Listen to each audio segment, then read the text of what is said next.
Bienvenue au Japon, un pays où les chiffres ne racontent pas toute l'histoire. Si je vous dis que près de la moitié des Japonais vivent entassés sur une bande de territoire qui représente moins de 10% du pays, tandis que les 90% restants donnent presque l'impression d'être vides, vous me croyez ? Et si j'ajoute que cette fine bande de terre concentre à elle seule environ 70% de la puissance économique du pays, vous diriez que c'est un simple hasard géographique ou le résultat d'une stratégie de survie patiemment construite au fil des siècles. Sur le papier, le Japon, c'est la 11e nation la plus peuplée du monde, avec 123 millions d'habitants. Rien que l'île de Honshu abrite environ 102 millions de personnes. Mais dès qu'on regarde la carte de plus près, quelque chose cloche. Vous le voyez ? La grande majorité des Japonais ne vivent pas éparpillés sur l'archipel. Ils vivent le long d'une ligne. Une bande presque rectiligne qui court du centre vers l'est du pays. Un corridor humain d'environ 1200 km qui enchaîne quelques-uns des noms les plus emblématiques du Japon. Fukuoka, Hiroshima, Osaka, Kyoto, Nagoya et bien sûr l'immense Tokyo. Concrètement, cela veut dire qu'environ 80 millions de personnes se partagent ces 10% de territoire, tandis qu'un peu plus de 43 millions d'habitants se dispersent sur les 90% restants.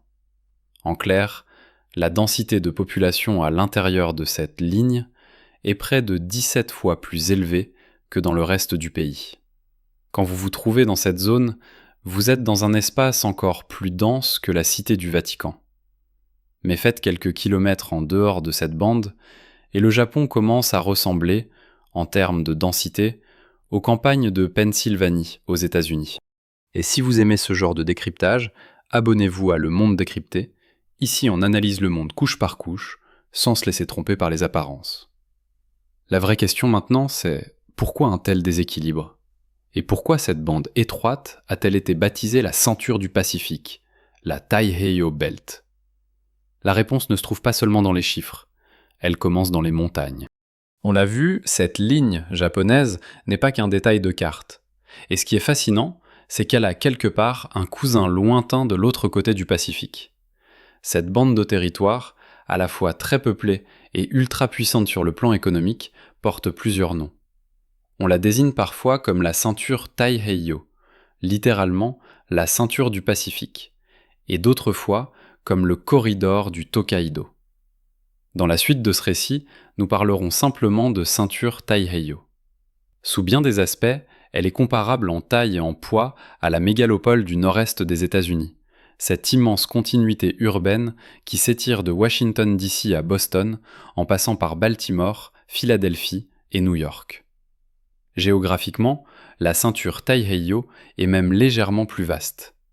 Imaginez Fukuoka à la place de Washington DC. La ceinture longerait alors toute la côte est des États-Unis, dépasserait largement Boston, et Tokyo se retrouverait quelque part au milieu de l'État du Maine, avec environ 80 millions d'habitants alignés le long de cet axe. Surtout, la ceinture Taiheiyo est bien plus peuplée que sa cousine américaine, qui ne regroupe qu'une 50aine de millions de personnes. Cette différence de densité et d'échelle explique en partie pourquoi le réseau ferroviaire japonais le long de cette ceinture est si largement supérieur à ce que l'on observe sur la côte est américaine aujourd'hui. Le fameux Shinkansen, le train à grande vitesse japonais, relie tout ce corridor. Il permet de rejoindre Tokyo depuis Fukuoka en environ 3h30, soit à peu près 2 fois plus vite que l'Acela Amtrak, qui met près de 6h40 pour parcourir une distance comparable entre Boston et Washington DC. Cette ligne de population ne sort pas de nulle part. Si les Japonais se concentrent autant sur une mince bande de territoire, c'est d'abord parce que le pays, lui, ne leur laisse presque aucun choix. Tout cela nous ramène à une question centrale. Pourquoi la géographie humaine du Japon a-t-elle pris cette forme ? Pourquoi la majorité de la population s'entasse-t-elle sur une bande étroite, dans une simple fraction du pays ? Et pourquoi le reste du territoire semble-t-il presque vide ? Pour le comprendre, il suffit de regarder une carte topographique du Japon. Le pays est l'un des plus montagneux au monde. Environ 73% de sa surface est constituée de relief. En clair, il ne reste qu'un gros quart du territoire réellement disponible pour l'implantation humaine.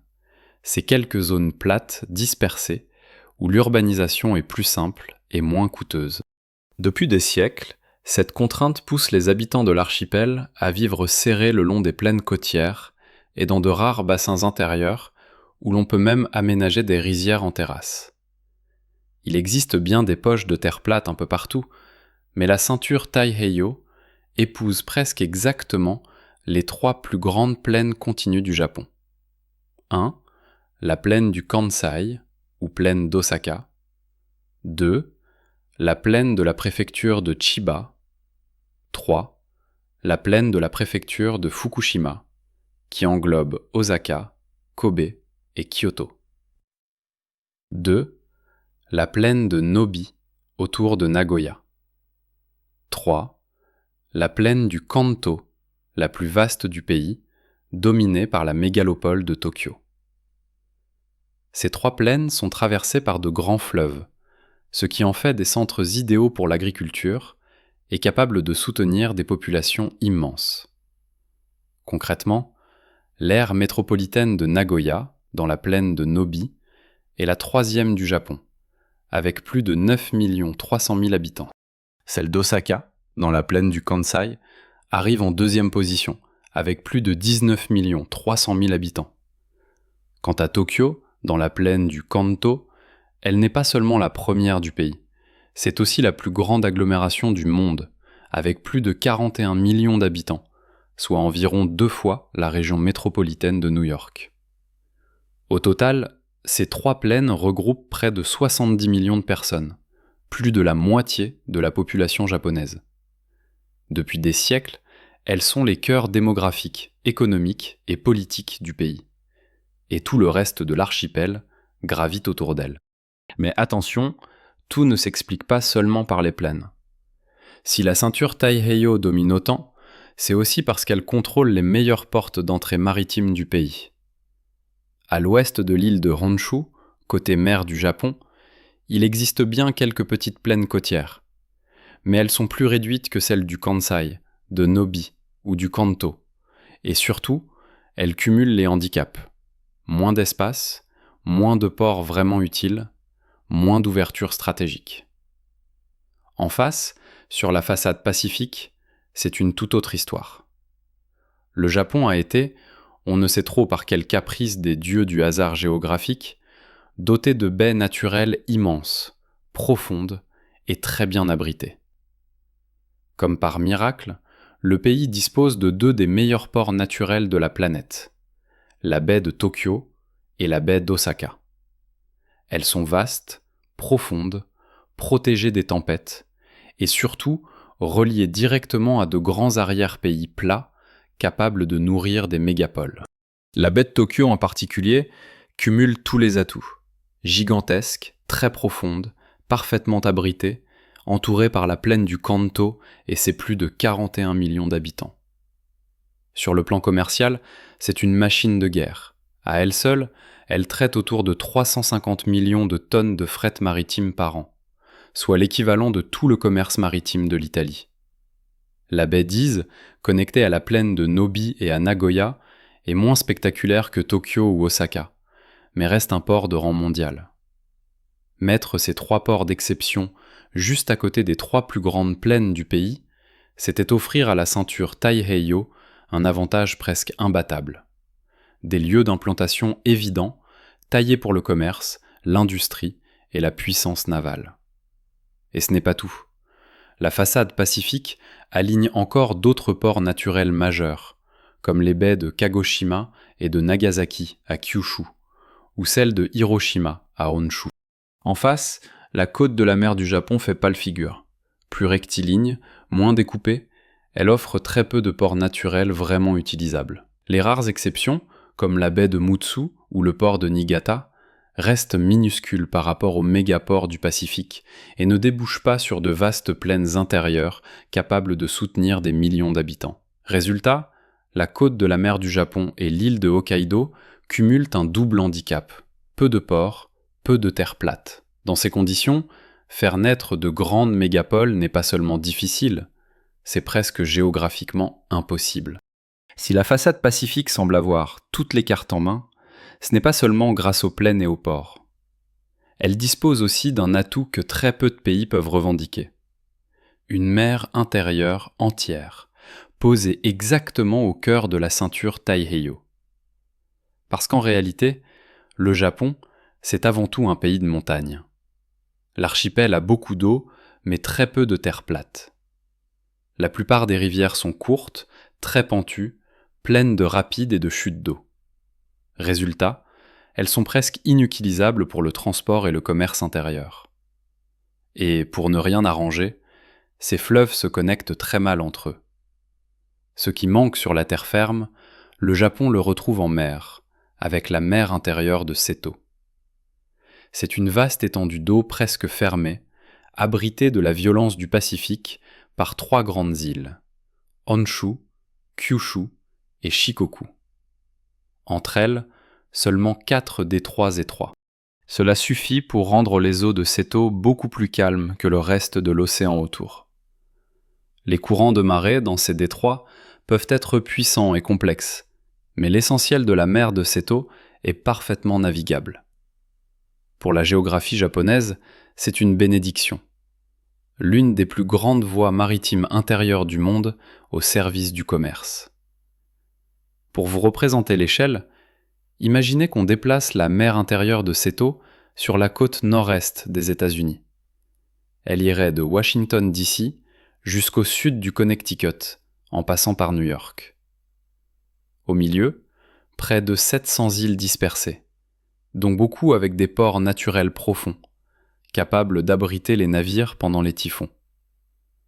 Depuis l'Antiquité, tout cela en a fait un terrain idéal pour le commerce maritime. La mer de Seto joue aussi le rôle de climatiseur naturel. On la surnomme souvent la Méditerranée du Japon, une zone douce presque toute l'année, propice à l'agriculture comme aux échanges.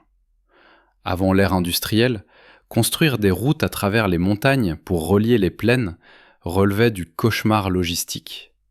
Les eaux calmes de Seto ont donc servi d'alternative vitale, bien plus efficace pour transporter marchandises et personnes. Et ce n'est pas fini. À l'extrémité est de cette mer, l'île d'Awaji forme une sorte de bassin encore plus fermé, la baie d'Osaka, directement reliée à la vaste plaine du Kansai. Très tôt dans l'histoire japonaise, la mer de Seto est ainsi devenue l'artère commerciale qui reliait le Kansai aux autres régions de l'Est, les plaines de Nobi et du Kanto, mais aussi au continent asiatique et à la Corée plus à l'ouest. Ce flux commercial gigantesque a fait de la région de Seto la plus riche du pays pendant des siècles, et a alimenté l'essor démographique du Kansai, berceau de Kyoto, puis de la grande métropole portuaire d'Osaka. Pendant longtemps, Osaka a été le véritable cœur économique du Japon. À l'époque du shogunat Tokugawa, tous les seigneurs féodaux, les daimyo, y ouvraient des bureaux, les Osakaya Shiki, ancêtres des banques japonaises. Et avec l'industrialisation, des villes comme Kobe, Hiroshima, Kitakyushu et d'autres autour de la mer intérieure se sont muées en grands centres industriels et navals.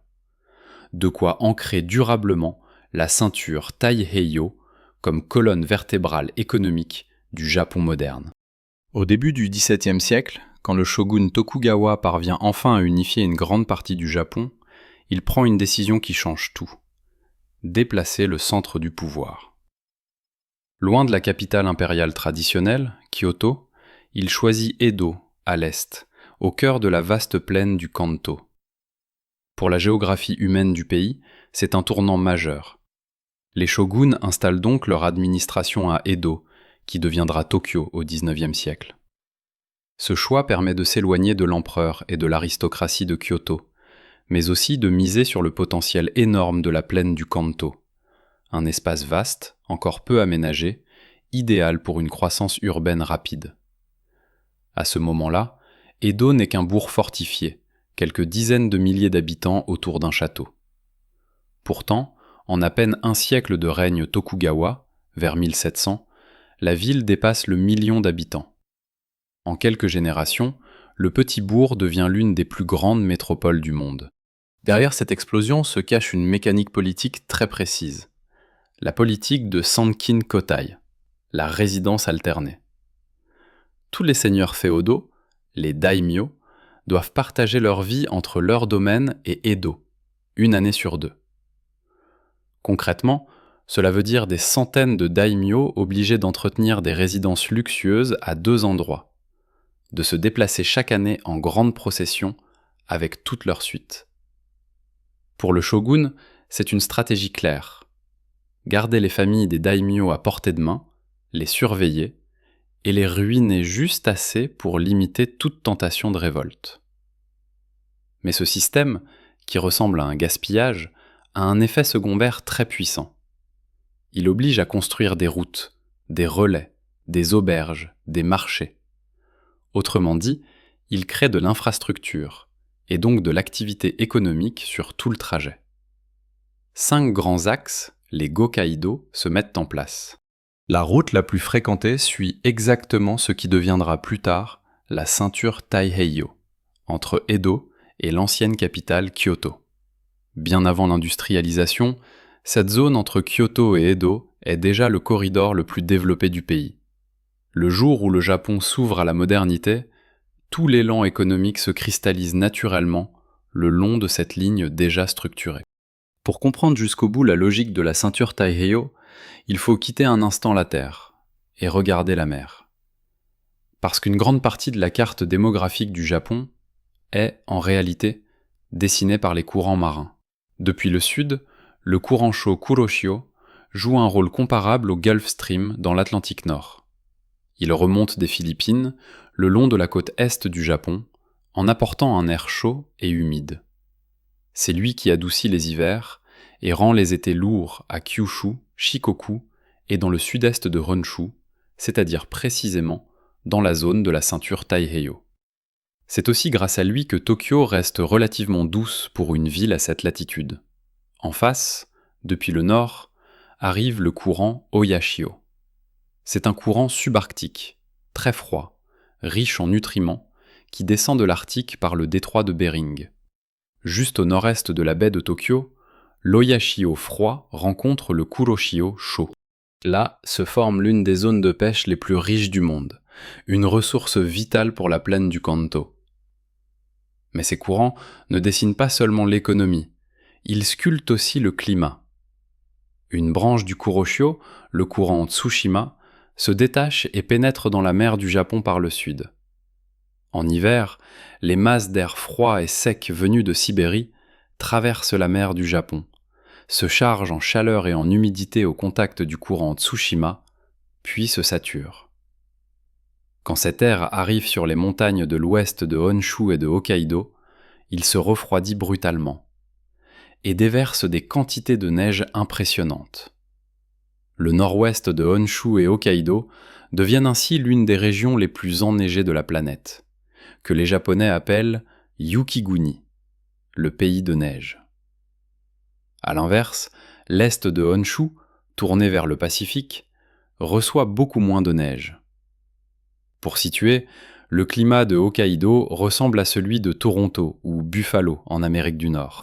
L'est de Honshu, Shikoku et Kyushu, eux, se rapprochent plutôt des climats chauds et pluvieux de la Géorgie ou de la Caroline du Sud. Dans ce contexte extrême, la ville d'Aomori, au nord de Honshu, détient un record, celui de la grande ville la plus enneigée du monde. Ses 265 000 habitants voient tomber en moyenne près de 8 mètres de neige chaque hiver, soit 6 fois plus qu'à Minneapolis. Dans ce pays de neige, on construit des maisons avec des entrées au premier étage. Les rues sont équipées de systèmes d'arrosage à eau tiède souterraine pour faire fondre la neige, et chaque kilomètre d'infrastructure coûte plus cher et prend plus de temps à bâtir qu'ailleurs au Japon. Face à ces contraintes, le contraste est évident.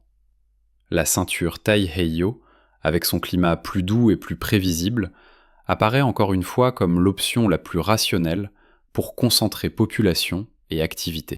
Si l'on assemble maintenant toutes les pièces du puzzle, les montagnes, les rares plaines, les courants marins et les choix politiques accumulés au fil des siècles, l'image devient très claire. La ceinture Taiheiyo n'est pas seulement une bande de terre très peuplée, c'est la colonne vertébrale du Japon, et presque son destin géopolitique tout entier. Elle s'adosse à la mer intérieure de Seto, une véritable autoroute maritime paisible qui fait circuler marchandises, populations et idées. Sur ses rives, les superports naturels que sont les baies de Tokyo, d'Osaka et d'Ise jouent le rôle de portes d'entrée géantes, reliées directement aux 3 grandes plaines capables de nourrir des dizaines de millions de personnes. Ajoutez à cela un climat beaucoup plus doux que dans le pays de neige au nord-ouest, et des ressources halieutiques exceptionnelles nées de la rencontre entre les courants Kuroshio et Oyashio. Vous obtenez une artère de prospérité presque impossible à remplacer. Bien sûr, ce choix a un prix. La ceinture Taiheiyo se trouve aussi dans la zone la plus exposée du pays aux tremblements de terre et aux tsunamis. Mais, siècle après siècle, les Japonais ont accepté ce risque. Ils ont assumé un véritable pari géographique pour bénéficier d'avantages économiques hors normes. C'est pour cela qu'aujourd'hui encore, la puissance du Japon gravite autour de cette ligne qui semble presque tracée au marqueur sur la carte. Et vous, qu'est-ce que vous pensez de ce compromis accepté par le peuple japonais ? Vivre au cœur de la richesse, mais aussi au bord du danger. Dites-le moi en commentaire, je suis vraiment curieux de lire vos analyses et vos intuitions. Si cette histoire vous a éclairé, n'oubliez pas de liker, de partager et de vous abonner à la chaîne Le Monde Décrypté et d'activer la cloche pour ne rater aucun de nos prochains voyages de décryptage. Et maintenant, cliquez sur la vidéo qui s'affiche à l'écran. C'est un épisode qui me tient particulièrement à cœur et que j'ai vraiment envie de vous faire découvrir. Merci pour votre fidélité et à très bientôt.